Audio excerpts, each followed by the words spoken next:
দর্শক, বন্যা ও দুর্যোগপূর্ণ আবহাওয়ার খবর সংগ্রহে কাজ করছেন আমাদের সহকর্মীরা। নোয়াখালী থেকে সরাসরি যোগ দিচ্ছেন গিয়াসউদ্দিন রনি, আর খুলনা থেকে এস এম মনিরুজ্জামান। প্রথমে চলে যাব রনির কাছে। রনি, বৈরী আবহাওয়া বিরাজ করছে সারা দেশেই, তো জানাবেন নোয়াখালীর বিভিন্ন এলাকায় নতুন করে পানি বাড়ছে কিনা, পরিস্থিতি কি দেখছেন? ধন্যবাদ। আপনি যেমনটি জানাচ্ছিলেন, নোয়াখালীতে গত শুক্রবার বিকেল থেকে নতুন করে বৃষ্টিতে এখানকার বন্যা পরিস্থিতি অবনতি হয়েছে, কিন্তু এখন আজ সকাল থেকে এখানে কিন্তু তেমন বৃষ্টি নেই। গুটি গুটি বৃষ্টি হলেও এখানে কিন্তু জড়ো হাওয়া বইছে।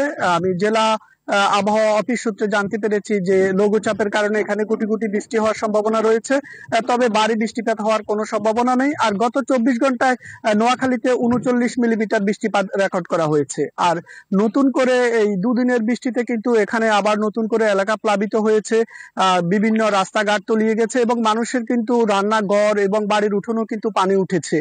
এ কারণে এখানকার মানুষ কিন্তু খুবই দুর্ভোগে ভুগছে। আর বিশেষ করে নোয়াখালীর মানুষ কিন্তু বন্যার সাথে ততটা পরিচিত ছিল না, তারা এই বন্যা পরিস্থিতি মোকাবেলা করতে কিন্তু হিমশিম খাচ্ছে। আর নতুন করে যারা আশ্রয় কেন্দ্র থেকে বাড়ি ফিরে গেছে, গত দুদিনের বৃষ্টিতে আবার নতুন নতুন এলাকা প্লাবিত হওয়ার কারণে তারা কিন্তু আবার আশ্রয় কেন্দ্রেও ফিরছে। আর জেলা প্রশাসন কার্যালয়ের সূত্রে যেটা জানতে পেরেছি যে নোয়াখালীতে কিন্তু এখন পর্যন্ত 11.5 লক্ষ মানুষ পানিবন্দী রয়েছে এবং 349টি আশ্রয় কেন্দ্রে 38,000 মানুষ অবস্থান করেছে। আর এই গত দুদিনের বৃষ্টিতে কিন্তু এখানকার মানুষ কিন্তু আতঙ্কিত হয়ে পড়ে যে বন্যার যে আবার সৃষ্টি হওয়ার যে আশঙ্কা দেখা দেয় এতে করে।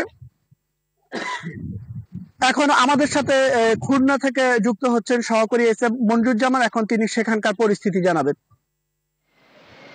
ধন্যবাদ রনি। যেমনটা বলছিলেন, গেল 2 দিন অতি বৃষ্টির কারণে কিন্তু খুলনার অনেক এলাকা প্লাবিত হয়েছে। অনেক এলাকার স্কুল, মাদ্রাসা, বসতবাড়ি, রাস্তাঘাট সহ বিশেষ করে মৎস্যঘের পানির নিচে তলিয়ে গেছে। আমি এই মুহূর্তে দাঁড়িয়ে আছি খুলনার প্রাণকেন্দ্র রয়্যাল মোড় এলাকায়। আপনি দেখতে পাচ্ছেন এই এলাকায় কিন্তু যে সড়কটি রয়েছে, প্রধান সড়ক, এই সড়কে পানির নিচে রয়েছে, যার ফলে কিন্তু এই অঞ্চল দিয়ে যারা যাতায়াত করছেন তারা অনেকটা বিভ্রান্তিতে পড়ছেন।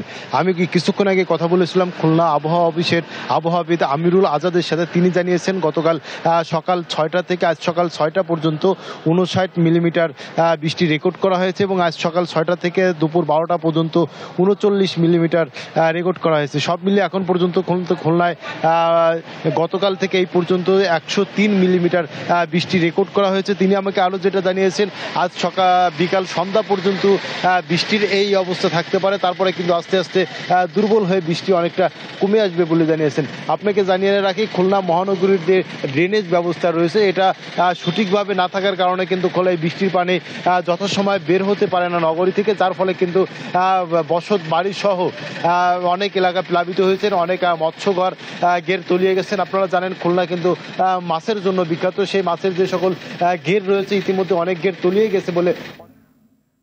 আপনাদের দুইজনকে অসংখ্য ধন্যবাদ আমাদের সাথে যুক্ত হওয়ার জন্য।